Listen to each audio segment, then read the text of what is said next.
Welcome to Eternal Philosophies. Imagine a world where teaching mathematics could get you killed. A world where being a female intellectual was considered so dangerous that it could end in your brutal murder. This isn't fiction. This is the true story of Hypatia of Alexandria. Welcome to Eternal Philosophies. Today we dive into one of the most impactful stories from antiquity, the brilliant life and shocking death of Hypatia, considered by many to be the first martyr of science. As religious extremism grew in the late 4th century, one extraordinary woman stood as a beacon of rational thought. Her name would echo through history, not just for her brilliant mind, but for her courage in defending knowledge to her last breath. This is a story about the eternal battle between knowledge and dogma, a battle that continues to this day. The historical context of Alexandria. Alexandria, founded by Alexander the Great in 331 BCE, quickly became the most important intellectual center of the ancient world. With its magnificent library and museum, Museion, the city attracted the greatest thinkers of the time. However, when Hypatia was born around 360 CE, this glorious center of knowledge had already begun to weaken. The city was inhabited by a diverse population, pagans, Jews, and Christians. With the division of the Roman Empire in 364 CE, Alexandria was incorporated into the Eastern Roman Empire. This period marked a dramatic transition, the decline of Hellenistic culture and the rise of the hierarchical power of the Christian Church. Hypatia's education and contributions.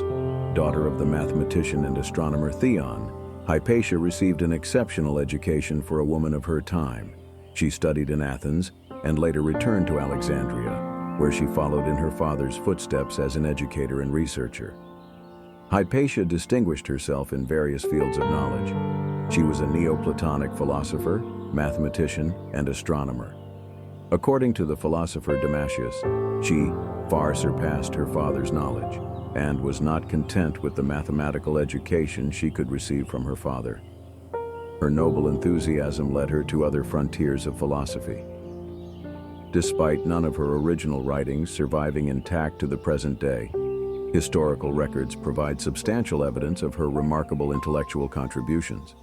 Her mathematical works included a comprehensive commentary on Diophantus's 13-volume Arithmetica, which contained over 100 algebraic problems and their solutions. Most scholars believe that certain expansions and additional problems found in Arabic translations of the Arithmetica may have originated from Hypatia's commentary. Sir Thomas Heath, who translated the work in 1885, argued that the surviving text was actually a school edition produced by Hypatia to assist her students. She also authored a commentary on Apollonius of Perga's work on conic sections, though this text has unfortunately been lost to time. Her command of mathematics was extraordinary, particularly her work on geometry and algebraic concepts.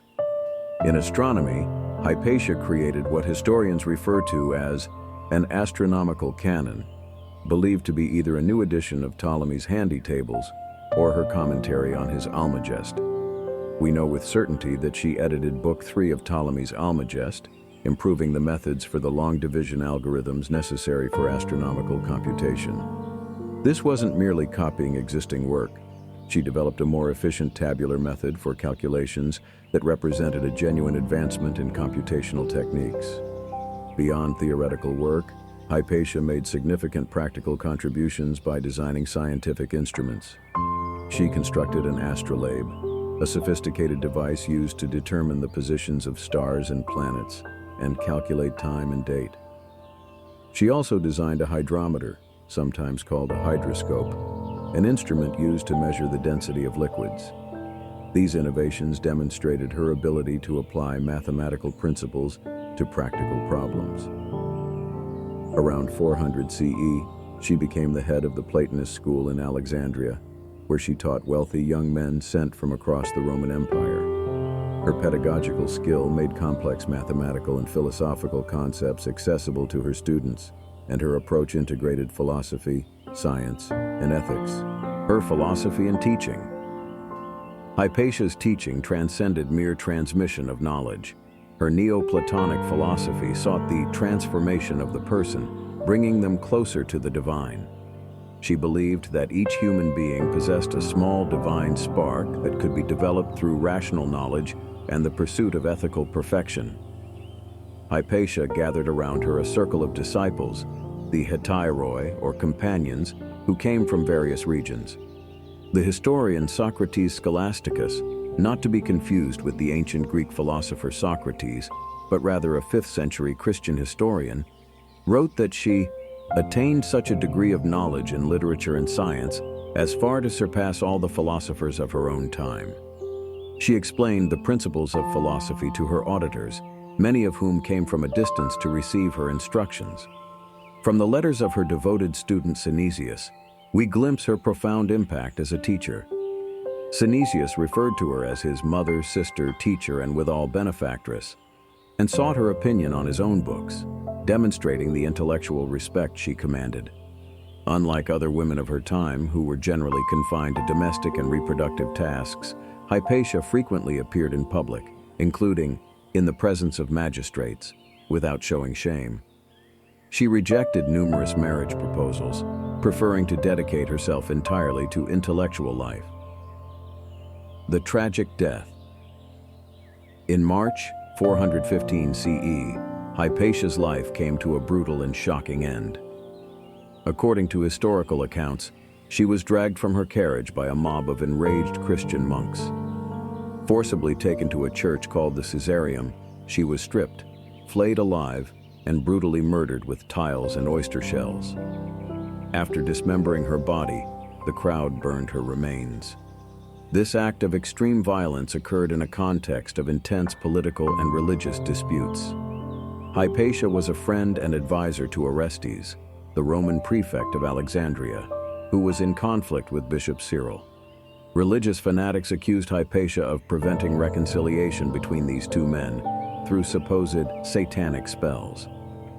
Although there is no evidence that Hypatia was anti-Christian, she even had many Christian students, Bishop Cyril and his followers considered her a threat. Her position as a female intellectual and public figure directly challenged the patriarchal structures that were becoming increasingly dominant as Christianity consolidated its power. In the eyes of religious extremists, a woman teaching men and participating in public discourse represented a dangerous subversion of the social order they sought to establish. The legacy of the first martyr of science. Hypatia's death symbolized the clash between scientific inquiry and religious dogmatism. Her murder marked a turning point in intellectual history, the beginning of a dark period when questioning established dogma could be fatal. As a woman who refused to compromise her philosophical principles, she became a powerful symbol for the conflict between open inquiry and authoritarian control of knowledge. Her legacy transcends time. In our modern world, where science still faces challenges from extremism and dogma, Hypatia remains a symbol of intellectual courage. She reminds us that knowledge must sometimes be defended at great personal cost. As the first documented martyr for science, she stands as an inspiration for all who value critical thinking and intellectual freedom. In her steadfast commitment to rational thought, even when facing deadly opposition, we find a timeless message. Truth matters even when seeking it is dangerous. If you appreciated this journey through the extraordinary life of Hypatia of Alexandria, don't forget to like this video, share it, and subscribe to Eternal Philosophies for more content about history's greatest thinkers.